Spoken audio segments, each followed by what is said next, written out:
Good morning +2 class. बेटा हमारा section D का क्वेश्चन नंबर 20 और 18 रह गया था। अब हम करेंगे क्वेश्चन नंबर 20 को हमने मैट्रिक्स मेथड से सोल्व करना है। देखो इसको मैं ले लेती हूँ, let ax equal to b। ऐसे ही करते हैं मैट्रिक्स मेथड में। वेयर a क्या है हमारा, where a equal to matrix 2 2। अब इसको ध्यान से देखो, इसको मैं लिख सकती हूँ, इसमें x वाली टर्म नहीं है इसलिए इसको 0 इंटू एक्स लिख दिया। ठीक है, अब यहाँ पर 0 आएगा। ठीक, अब y वाले देख लो, 1 -4 3। ठीक है, और फिर z वाले 1 -2 -5। ये तो हमारा a हो गया। एक्स मैट्रिक्स में मान लेती हूँ स्मॉल x y और z। ठीक है, और b हो गया हमारा 1 3 और 9। ठीक है, अब हमने वैल्यू किसकी फाइंड आउट करनी है, x y z की। ठीक है, अब x y z की वैल्यू कैसे फाइंड आउट करेंगे, यहां से हमारा x हो जाएगा a इनवर्स b। x हो जाएगा हमारा a inverse b। a inverse find out करेंगे और a इनवर्स का हमारा फॉर्मूला होता है adjoint a bye determinant a।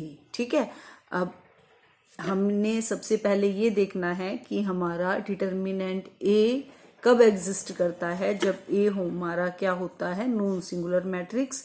तो हम डिटर्मिनेंट a फाइंड आउट कर लेते हैं, 2 इंटू 20 प्लस 6। ठीक है, अब इसकी बारी, -1 इंटू 2 इंटू -5 -10, ये 0 हो जाएगा, प्लस 1 इंटू 6 बस आगे तो 0 ही आएगा। ये हो जाएगा 226 plus 10 plus 6 52 plus 10 plus 6 62 plus 6 68।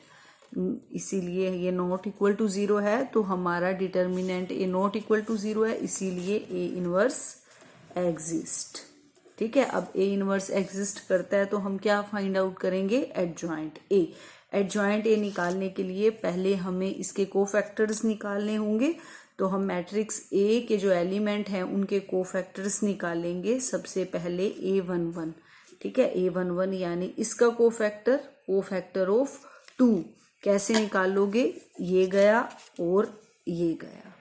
ठीक है, क्या बचा, ये -4 3 -2 -5।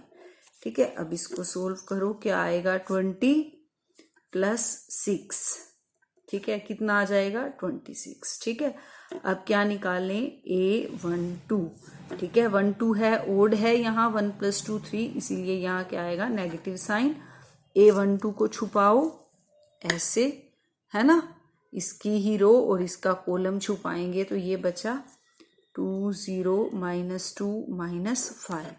ठीक है, तो ये क्या हो गया, माइनस के माइनस अंदर 10, तो ये हो गया 10। ठीक है, सिमिलरली a13। अब मैं सीधा सोल्व करती जाती हूँ बेटा, क्योंकि आपको आई होप आता ही है। ये a13 का निकाल रही हूँ मैं ऐसे। ठीक है, यानी मुझे ये लेना है, ये आ जाएगा 3 2 6। ठीक है, अब a21 पे आ गए, ये ओड हो गया तो नेगेटिव साइन लगा दो। ठीक है, अब इसकी बारी है, ये गया और ये गया। ठीक है, तो ये -5 को 1 से करोगे, -5 और -3, तो ये क्या आ जाएगा, -8 प्लस के 8 हो जाएगा। ठीक है, अब क्या निकालेंगे, a22। ठीक है, a22 यानी ये वाला। ठीक, ये गया और ये है ना, तो क्या बचेगा, ये -10 और ये गया था ना, और ये 0 आएगी, -10 नहीं आएगा इसका। ठीक है, अब a23 नेगेटिव साइन लगाओ, इसका कोफैक्टर लेना है इसका। ठीक है, 3 2 6 आ जाएगा, नेक्स्ट 0 ही हो जाएगी, तो ये आ जाएगा -6। ठीक है, अब क्या निकालना है, a31। A31 0 वाला है, इसमें 0 मत कर देना बेटा ध्यान से, कई बच्चे 0 कर देते हैं ना यहाँ पे 0 देख के कि ये इसको फैक्टर है, हमने इसको तो छुपाना है। ठीक है, ये क्या बन गया -2 और ये +4 हो जाएंगे, क्या हो जाएगा 2। अब A32 नेगेटिव लगाओ साइन, ये और ये गया -4 और -2। ठीक है, यह -6, ये हो जाएंगे +6। ठीक है, अब A33 प्लस का ही रहेगा, ऐसे ये छुपाओगे -8 और -2 -10। ठीक है, अब हम इनको लिख लेते हैं इनकी जगह पे, A11 को इसकी जगह पे, A12 को 12 की जगह पे, फिर उनका एडजॉइंट निकालने के लिए उसका क्या कर देंगे ट्रांसपोज।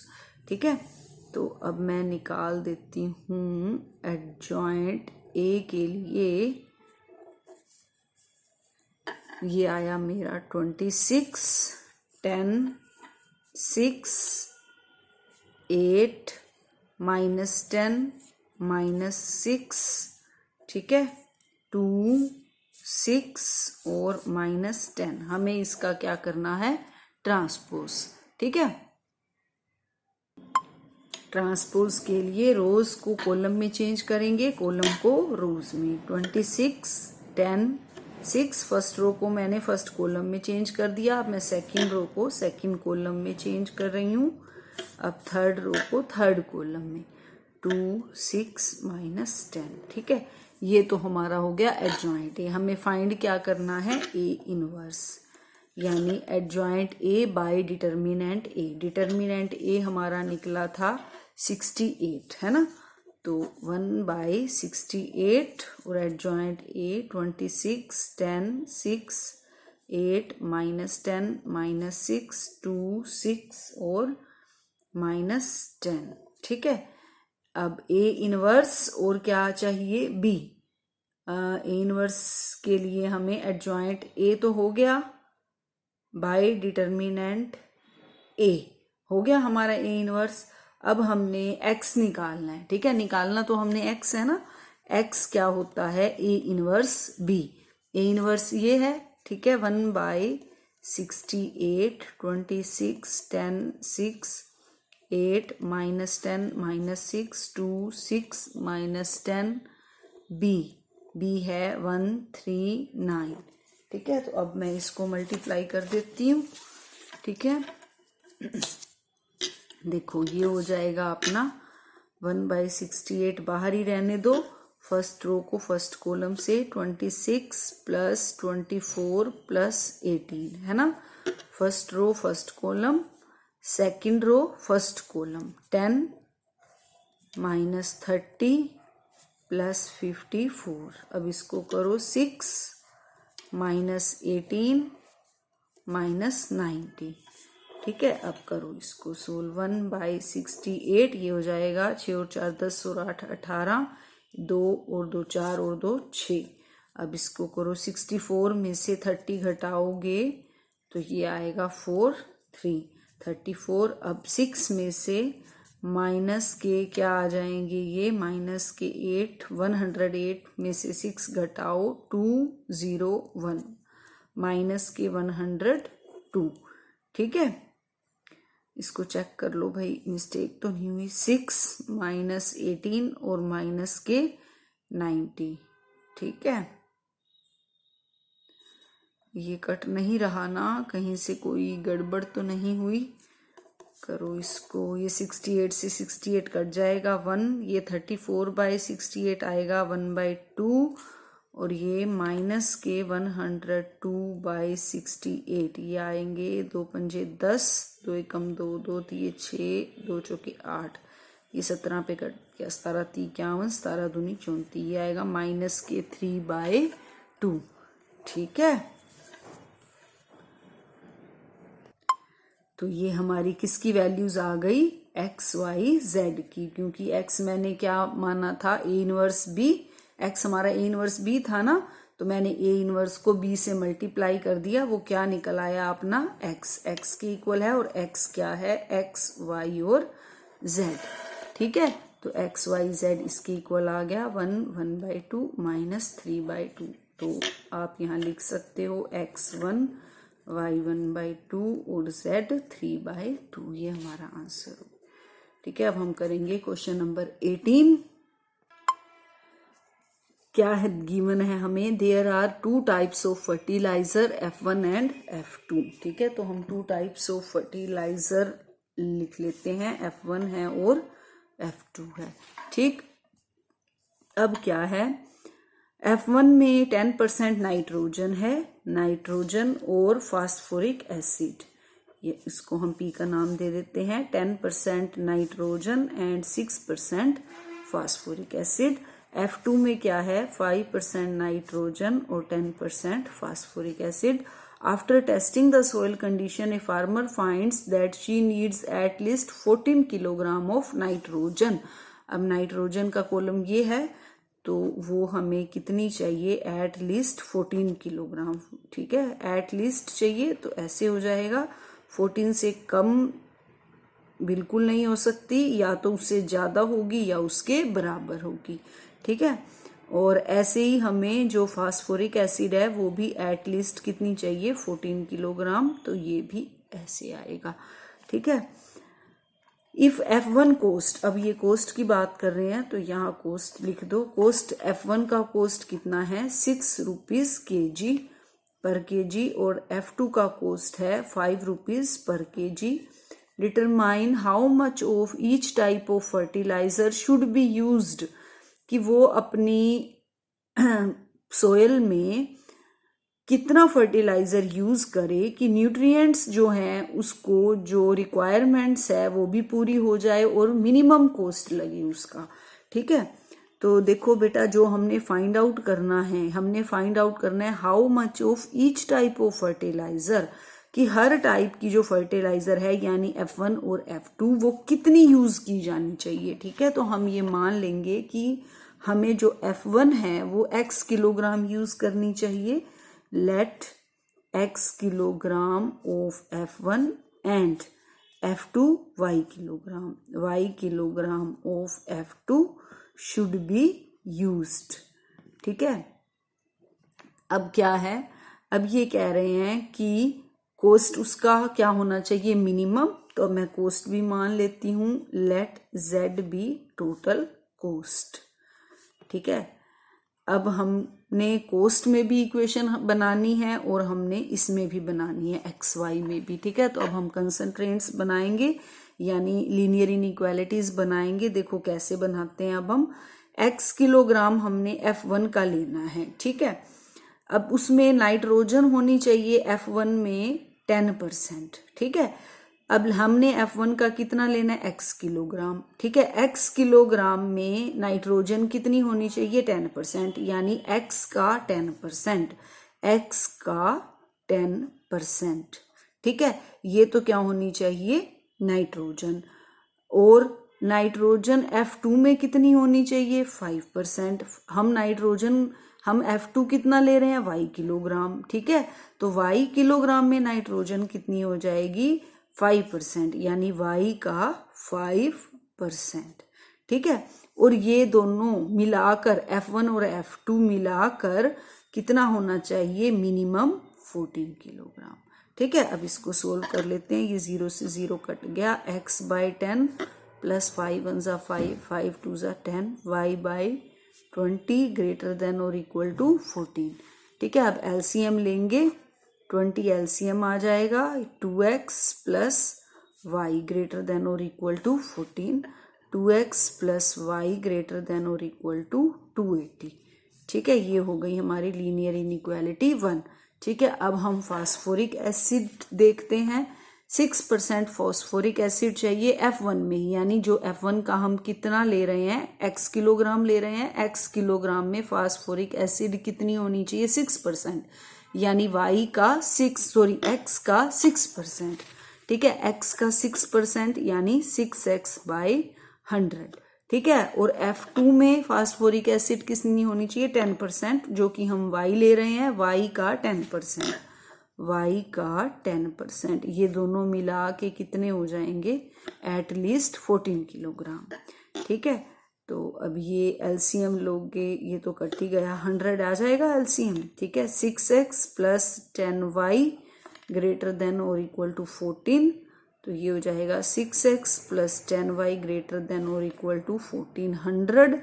2 कॉमन ले लो, इधर आके डिवाइड हो जाएगा, तो ये हो जाएगा ये। ठीक है, अब ये हमारी दो लीनियर इनइक्वालिटीज बन गई, 2x plus Y greater than और इक्वल टू 280 और 3x plus 5y greater than और इक्वल टू 700। ठीक है, अब हमने कोस्ट की भी बनानी है इक्वेशन, हमने z माना है टोटल कोस्ट। ठीक है, अब कोस्ट ये क्या कह रहे हैं, पर केजी 6 रुपीज है। ठीक है, यानी 1 किलोग्राम के 6 रुपीज, हम ले कितने रहे हैं F1 x किलोग्राम, तो x किलोग्राम का कितना रेट हो जाएगा 6x। ठीक है, तो यहाँ पर आप कोस्ट ले लो, कितना हो जाएगा टोटल, F1 का कोस्ट हो जाएगा 6x और मैं F2 कितना ले रही हूँ y किलोग्राम, 1 किलोग्राम के 5 रुपीज, तो y किलोग्राम के 5y। ठीक है, तो F1 और F2 दोनों को मिला के ये हमारा टोटल कोस्ट हो गया। हमने इसको मिनिमम करना है, यानी हमने इसको क्या करना है minimise.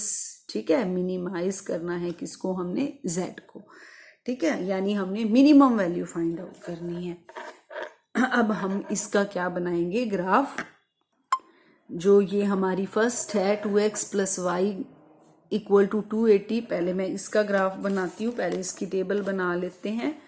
2x plus Y equal to 280। ठीक है, सिंपली हमें सिर्फ 2 ही पुट करनी है, x को 0 रखेंगे तो y कितना आ जाएगा 280, y को 0 रखोगे तो x आ जाएगा 140।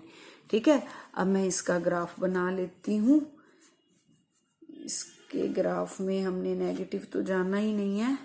ठीक है, तो पॉजिटिव पॉजिटिव ले लो बस। ठीक है, 0। अब देखो जो हमारा ग्राफ है 140 280 ऐसे है, तो मैं 50 के डिफरेंस पे ले लेती हूँ। 50 100 150 200 250 300, बस इतना ही एनफ है। x हमारा कितना है जा रहा है 140 तक की बहुत था, y हमने 280 तक रखना है, तो इतना ही डिफरेंस ले लो। आप अपना स्केल से कर लेना, 50 100 150 200 250 300। ठीक है, अब देखो जब x है 0 तो y कितना है 280, 250 और 300 के बीच में तो हमारा हो जाएगा 275, तो इससे थोड़ा सा ऊपर। ठीक है, यहाँ ले लेते हैं, यहाँ पॉइंट लिख दो, x 0 तो y 280। ठीक है, दूसरा है हमारा y 0 तो x कितना है 140, 100 और 150 के बीच में 125, यानी इधर कर दो इसको 140 आ जाएगा, तो ये पॉइंट लिख दो 140 और 0। ठीक है, तो अब मैं इसको ज्वाइन कर देती हूँ।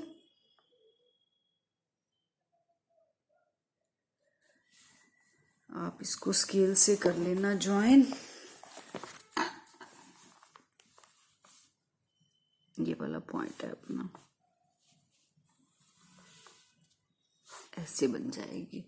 ठीक है, तो यहाँ पे हमारी लीनियर इनइक्वालिटी कौन सी है, ये 2x plus Y equal to 280। ठीक है, तो अब हम दूसरी लीनियर इनइक्वालिटी थी हमारी 3x प्लस 5 इक्वल टू 700। इसका ग्राफ बनाने के लिए x 0 है तो y कितना आ जाएगा 700/5, 700 को 5 से डिवाइड करो, 140 आएगा, ये भी है ना 140 ही आएगा। अब y को 0 रखोगे तो x आएगा 700/3।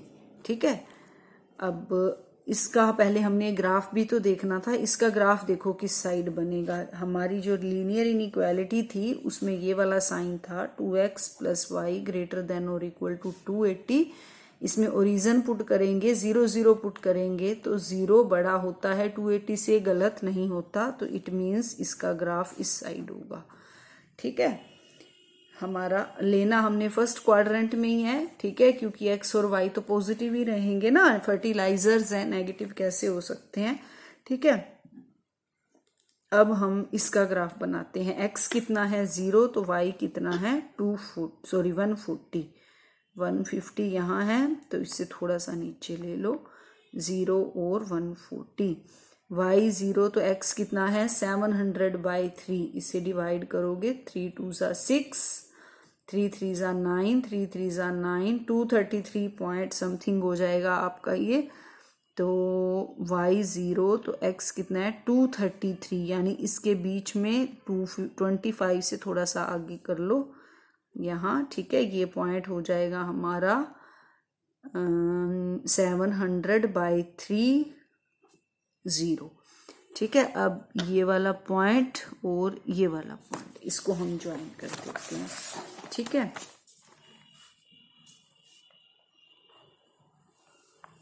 ऐसे।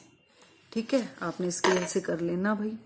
अब ये वाली इक्वेशन है हमारी 3x + 5y = 700। ठीक है, अब हम इसका ग्राफ देख लेते हैं किस साइड आएगा। ये हमारी लीनियर इनइक्वालिटी थी, 3x + 5 > 700। ओरिजिन पुट करो, क्या 0 बड़ा होता है 700 से? नहीं होता, तो इसका भी ग्राफ कहाँ जाएगा? ऊपर की तरफ। तो दोनों का जो हमारा कॉमन ग्राफ होगा वो ये हो जाएगा। ठीक है, सिर्फ फर्स्ट क्वाड्रेंट में ही रखना है, क्योंकि हमारे x और y दोनों > 0 हैं। ठीक है, तो बस आपने इधर ध्यान से ये शो कर देना है। ठीक है, ठीक, ये हमारा ग्राफ हो जाएगा। अब हमने मिनिमम वैल्यू निकालनी है, उसके लिए पहले हम कॉर्नर पॉइंट्स देखेंगे जहां हमारा ग्राफ है। एक तो हमारा कॉर्नर पॉइंट ये हो गया, ठीक है, एक ये हो गया, ये वाला, इनको मैं सर्कल कर देती हूँ। एक हमारा ये हो गया, एक ये हो गया हमारा कॉर्नर पॉइंट, और एक ये हो गया कॉर्नर पॉइंट। ये कहाँ है कॉर्नर पॉइंट? जहाँ ये दोनों इक्वेशंस की लाइंस इंटरसेक्ट कर रही हैं ये, यानी अब मुझे दोनों इक्वेशंस को सोल्व करना है। 2x + y = 280 और 3x + 5y = 700। ठीक है, इसको सोल्व करने के लिए मैं फर्स्ट इक्वेशन को 5 से मल्टीप्लाई कर देती हूँ। 5 से मल्टीप्लाई करेंगे तो ये हो जाएगी 5 2 = 10x + 5y = 5 0 = 5 8 = 44 1400। दूसरी इक्वेशन है 3x + 5y = 700। ठीक है, इसको सोल्व करो, 7x = 700, x आ जाएगा 100। ठीक है, x 100 आ गया तो इसमें पुट कर दो, x को 100 पुट करेंगे तो ये आ जाएगा 200 + y = 280, y आ जाएगा हमारा 80, 280 - 200, तो हमारा जो पॉइंट है वो ये आ जाएगा x 100 और y 80। ठीक है, अब हम इन तीनों पॉइंट्स पे क्या फाइंड आउट कर लेंगे? z। ठीक है, क्योंकि हमने z को क्या करना है? मिनिमाइज, इसीलिए हम z की कौन सी वैल्यू देखेंगे? मिनिमम वैल्यू z अपना ये है। तो पहले हम एट 0 280 पर क्या हो जाएगा? z 0 पुट करो, 0 280 5 5 6 40 1400। ठीक है, ये हो गया एक। तो अब दूसरा फाइंड आउट कर लो, एट किस पर? 100 और 80 पर। ठीक है, 100 और 80 पर फाइंड करो, 600 + 80 400, ये हो जाएगा 1000। ठीक है, अब हम किस पर फाइंड आउट करेंगे? 700/3 और 0 पर। ठीक है, रखो यहाँ 700/3 रखोगे तो ये 3 2 = 6, 1400 + 0 यानी 1400 ही आएगी। ठीक है, तो इन तीनों में से मिनिमम क्या है? ये है मिनिमम है हमारा ये 1000। ठीक है, तो z हमारा मिनिमम कहाँ है? 100 और 80 पर। ठीक है, तो z इज मिनिमम एट 100 80। ठीक है, अब हमने ये देखना है कि क्या यही हमारा मिनिमम वैल्यू है, मिनिमम पॉइंट है यही। उसके लिए हमें क्या करना होगा, हमें यहाँ पर z की वैल्यू रखनी है मिनिमम, जो कि कितनी है 1000। यहाँ पर हम 1000 पुट करेंगे तो ये हमारा हो जाएगा 1000 6x + 5y। ठीक है, मिनिमम है ये, तो ऐसे लगेगा हमारा। ठीक,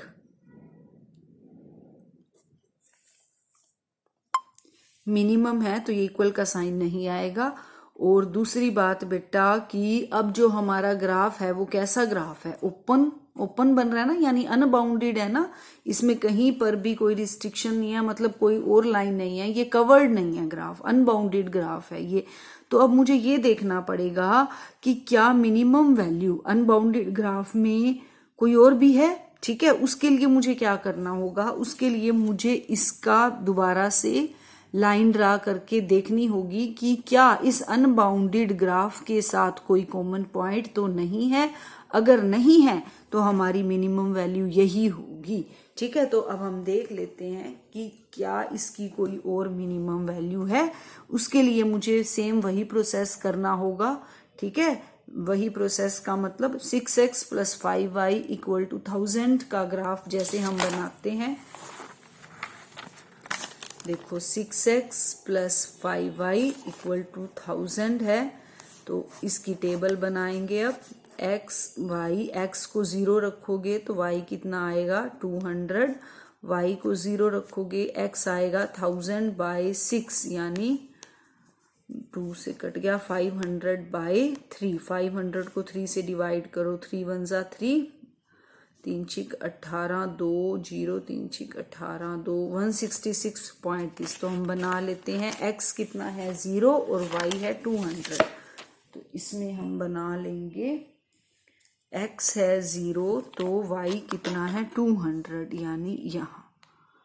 ठीक है, और x 0 तो y 200 और y 0 तो x 166, y 0 तो x यहाँ हो जाएगा हाफ से थोड़ा कम।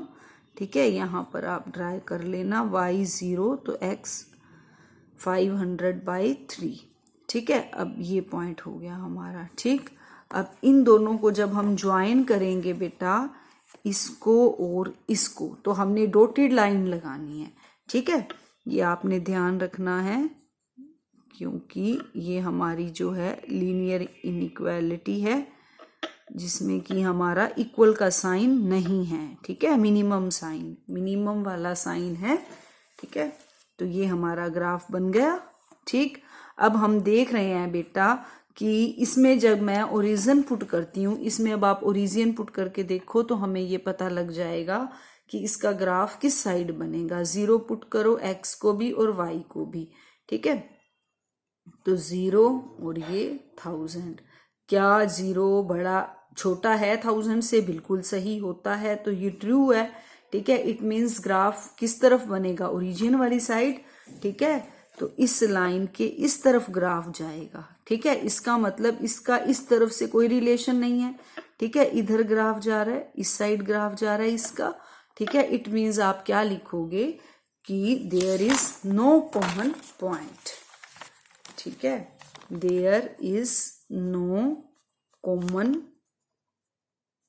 पॉइंट विद किसमें, जो हमारी दो लीनियर इनइक्वालिटीज थी उनके साथ इसका कोई भी कोई भी कॉमन पॉइंट नहीं है। With z = 6x + 5y। ठीक है, लेस देन, मिनिमम था ना ये हमारा, इधर ये है ना मिनिमम। ठीक, इसके साथ हमारा कोई भी जो है वो कॉमन पॉइंट नहीं है। Therefore minimum value is 180। किस पर? Minimum value is z = 1000 at 180। ठीक है, ये हो गई हमारी मिनिमम वैल्यू। और ये क्या था हमारा, x था, ये क्या था y था, जो कि हमें F1 फर्टिलाइजर से लेना था। ये किससे लेना था, F2 फर्टिलाइजर से लेना था।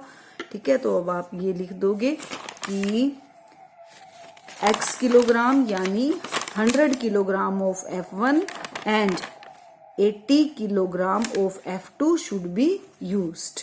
ठीक है, समझ आ गई। ये हो गया हमारा क्वेश्चन नंबर 18 कंप्लीट। तो अब आप इसको कर लेना बेटा। Thanks for watching, see you next time.